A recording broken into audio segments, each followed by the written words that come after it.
अगर आपने अब तक हमारा चैनल सब्सक्राइब नहीं किया है तो सब्सक्राइब करें और बेल आइकन अवश्य दबाएं ताकि खबरों का नोटिफिकेशन आपको मिलता रहे। प्रहलाद की भूमि, हिरण्यकश्यप की भूमि। कथा और कहानियों में आपने अक्सर प्रहलाद और हिरण्यकश्यप की कहानी सुनी है, नरसिंह अवतार के बारे में भी जाना है। लेकिन क्या आपको पता है कि यह नरसिंह अवतार आखिर हमारी इस धरती पर कहाँ हुआ था? भगवत गीता में इसका व्याख्यान है और गीता प्रेस की किताबों में भी इस बात को उल्लेख किया गया है कि वह नरसिंह अवतार पूर्णिया जिला अंतर्गत बनमनखी के सिकलीगढ़ दहाड़ा में हुआ है। गूगल ने भी इसे अब मान्यता दे दी है कि यहाँ हिरण्यकश्यप कभी राज करते थे और उनके पुत्र भक्त प्रहलाद के आह्वान पर भगवान नरसिंह का अवतार लेकर यहाँ अवतरित हुए। आज हम आपको उस नरसिंह अवतार के स्थल के बारे में जानकारी तो देंगे ही, लेकिन हम जानकारी दे रहे हैं यहाँ से जुड़ी कुछ अनसुलझी अनकही बातों के बारे में। कहानियाँ अनेक है, समझने की नज़रिया आपका एक होना चाहिए। भक्त प्रहलाद भगवान विष्णु के भक्त हिरण्यकश्यप के घर में जब उनका जन्म हुआ तो उसके पश्चात ही भगवान विष्णु की, श्री हरि विष्णु की आराधना करने लगे वो। और इसी क्रम में हिरण्यकश्यप जो खुद को भगवान से कमतर नहीं मानते थे, उन्हें बुरा लगा। उन्हें लगा कि हमारे राज में हमारा ही पुत्र हमारा विरोध करेगा तो धीरे धीरे हमारी प्रजा मुझे भगवान मानने से इनकार कर देगी। और कहते हैं कि एक दिन ऐसा भी आया कि जब वह अपने पुत्र को मारने में असफल रहा तो खुद उन्होंने तलवार उठा ली और पूछा कि बता तेरा भगवान कहाँ है। उन्होंने कहा आप में, मुझ में और यहाँ खड़े खम्भ में वह भगवान है। उन्होंने कहा तो भगवान को पुकार, और वही खड़ा खम्भ फटकर यानी कि दो भागों में विभाजित होकर भगवान नरसिंह निकले। न उस समय दिन था, न रात था, न शाम थी, न सुबह थी।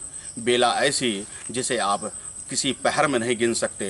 न घर था, न बाहर चौखट का दरवाज़ा था जिसे आप न घर के अंदर कह सकते हैं न बाहर कह सकते हैं। उन्हें वरदान था न जमी पर न आसमां पर, इसलिए न जमी पर न आसमां पर अपने जंघा पे रख कर उनको उनकी मौत तक, अंजाम तक पहुंचा दिया भगवान नरसिंह। और इसके बाद से ही उनकी पूरी दुनिया में पूजा और आराधना आरंभ हो गई। ये एक संक्षिप्त कहानी है, बहुत लंबी स्टोरी है जिसे हम अपने चैनल के माध्यम से समय समय पर बताते रहते हैं।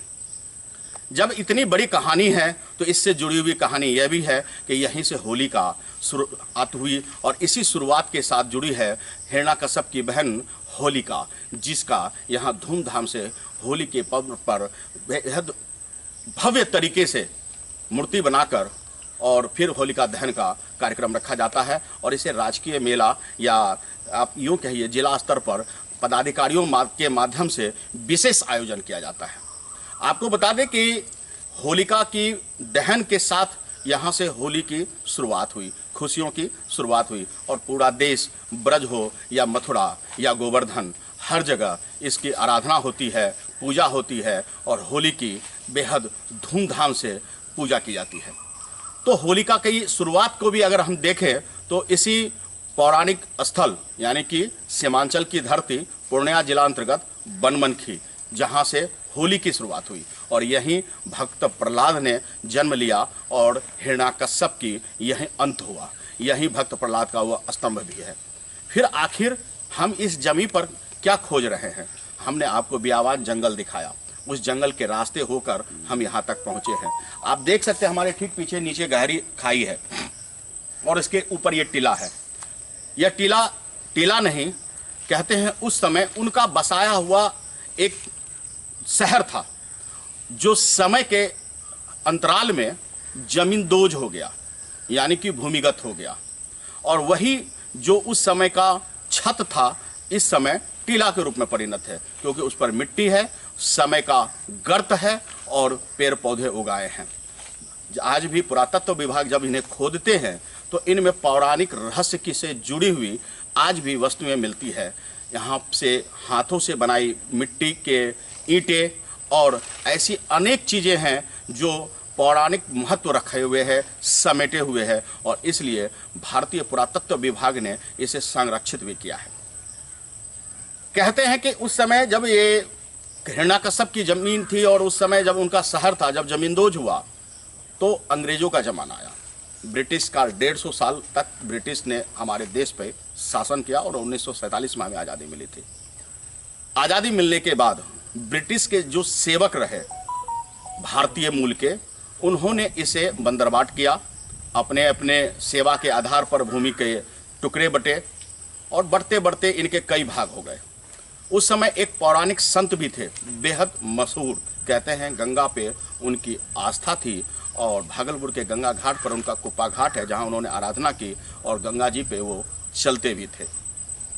आज हम उनके बारे में भी आपको बता रहे हैं कि उनकी इसी भूमि से जुड़ा हुआ लगाव, उनकी आस्था इस जंगल पर भी कई एकड़ तक उनका साम्राज्य बना दिया है। आज भी वे भले न हों, लेकिन उनको श्रद्धा से दिए गए दान में यह भूमि चीख चीख कर कहता है कि वो संत थे, महात्मा थे, और यही वजह था कि लोगों ने अपनी संपत्ति उन्हें दान दी। छोटे छोटे किसान आए समय के गर्भ में और फिर इनका एक अलग ही वर्गीकरण हो गया। होते होते आज विश्व हिंदू परिषद, जो हिंदू आस्था को संजोए हुए है, जो हिंदू को जागृति करने के लिए एक मंच के तले लगे हुए हैं, उनके अंतर्गत साधु और संतों के माध्यम से लगभग 7 एकड़ ज़मीन उनके अधीन आ गया। वे लगे हुए हैं यहाँ आस्था के इस मुकाम को आस्था का मंदिर बनाने में, और इस मंदिर के माध्यम से वे इस जमीन को संरक्षित कर रहे हैं। हम यहाँ आए हुए हैं और आकर के हम जानने की कोशिश करेंगे कुछ यहाँ के गणमान्य लोगों से जो हमारे साथ जुड़ेंगे। हम आपको उन लोगों से भी बात कराएंगे जो यहाँ के निवासी हैं। चरवाहे का नाम सुना होगा आपने, और चरवाहे का चर्चा हो और कृष्ण की बात ना हो तो भला कैसे। तो हम ऐसे ही एक चरवाहे से आज आप हमको मिलवाते हैं जो यहाँ कृष्ण की भूमिका में गायों को, बैलों को चरा रहे हैं। हम जानने की कोशिश करते हैं कि अपने ज़माने में उन्होंने शेर, चीता और बाघ को देखा इस जंगल में।